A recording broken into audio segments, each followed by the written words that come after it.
She wrote me up for an x-ray. Yeah, had to get an x-ray on these legs.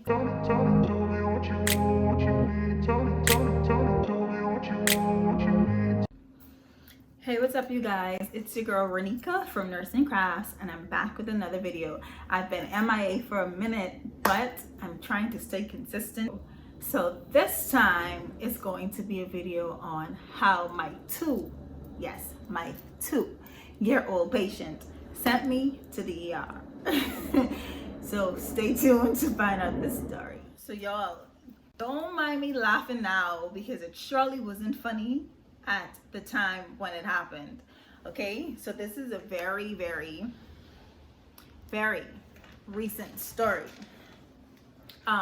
This actually just happened like a few days ago. I'm now on the children's ward. Okay, I've been a NICU nurse for some time, and then I've shifted to the medical area or telemetry for a while, and now I'm on the children's pediatric ward. Okay, and I've only been there for maybe a week, maybe 2 weeks now, whatever. And it's like, I don't know, so much has happened in those 2 weeks. But anyhow, what sent me to the ER was my 2-year-old patient, like I said. So they're querying autism on the patient.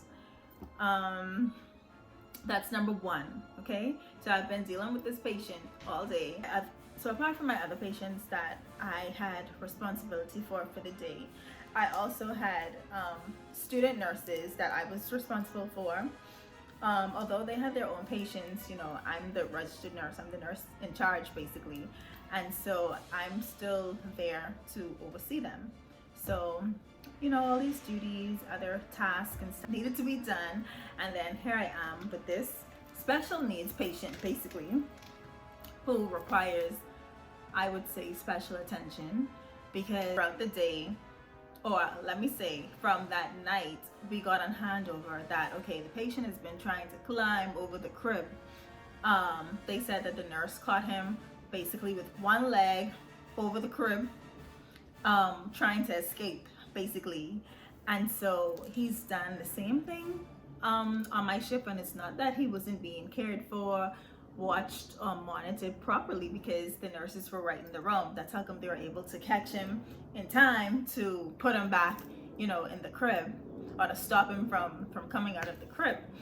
And so he actually tried that with me on my shift as well.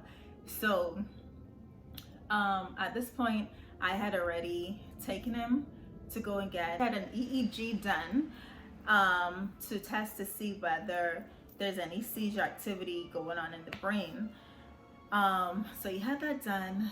That was stressful, because me one alone took him, and so just trying to get him to stay calm and stay still so that the procedure can be done and done properly was a task. So we had to pull out the phone, had to pull out the Coco Melon, and that was like magic.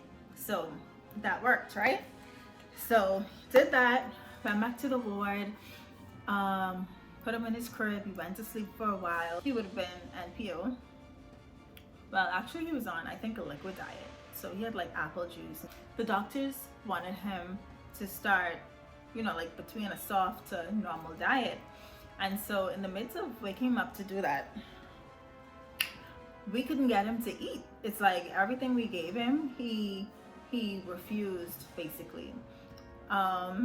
He had cereal in his bag, so at 2 years old he's still taking the cereal. So we tried giving him some of that in the what was it, like the porridge. It's not porridge, but what's the word, something like cream of wheat, but it wasn't cream of wheat. Shucks, I don't eat it, so maybe that's why the word isn't coming to me right now, whatever.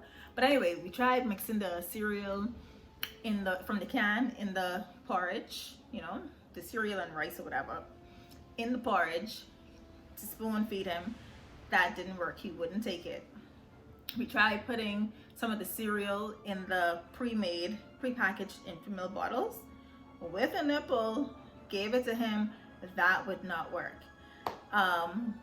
So all in between this, he's still trying to get up out the crib, putting his leg over the crib and trying to climb out. And so I said, okay, let me just take you out the crib, and try and feed you, sit you down, probably put you on my lap, whatever, try and feed you. That wasn't working because he just would not keep still. So he started like walking around to the other patients, his neighbors or whatever, picking up their baby bottle. And I'm like, okay, so obviously you still take bottle at home. So I said, maybe, you know what, that's when we gave him the Enfamil at that point, but he still wouldn't take it. Then he went to the other patient. He picked up the water bottle, and it was a regular water bottle similar to this. And so I'm like, okay, that's not yours. You can't have that, Still trying to give him other options that he wouldn't take. So anyhow, long story short, he, basically wanted to do his own thing, wanted to, be biggity, walking around, running from me, basically. And so at this point, he started to like walk backwards, and it looked like he was gonna tumble backwards and possibly hit his head. So me being the nurse now, responsible for him, I sort of, I don't know if I saw the way that was gonna go in terms of him landing on the floor backwards. And so I tried to quickly, running towards him, try to quickly grab him. And when I did that, I went like flat on the floor. So I don't know. So the nurses said I blanked out for a minute, and I'm like, but I didn't hit my head, so I don't think I blanked out. I know at some point, because I would have fell forward because I could feel it definitely in my knees. So I know I would have fell forward, and then at some point I know I turned around to my hip to try and stand up, and I was like, oh no, I better sit here for a couple of seconds or whatever. So I did that, and there was another nurse, like two other nurses in the room. The physiotherapist happened to be there at the time, and one of the student nurses. It was so embarrassing, but anyhow, so the physical therapist, she came and she had to like help me up, like to pull me up off the floor. And so I managed to get up and, walk slightly, like not too far away to the chair. And so I don't know what to say. Like I said, it was embarrassing. Thank God no one laughed. I guess at the time when things like that happen, you tend to laugh maybe after the fact. So no one laughed at me, and I mean, we're all adults, we're all mature. So I didn't expect that, but after a while we were sort of able to, laugh about it. Although I was still in pain, persons were just, making jokes and saying little things or whatever. And so we were able to laugh at it. I was able to laugh through the pain, I should say. But the fall was so hard where persons from the other room started like running towards our room, and they were like, what happened? And so we was like, what, y'all heard something? And they was like, yeah, we heard something.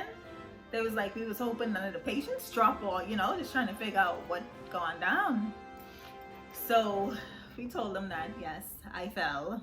So yeah, I really don't know how that happened. I don't know if it was that I tripped over my own foot, or I don't know, because the floor is like, I wouldn't say tile, but like a hard concrete.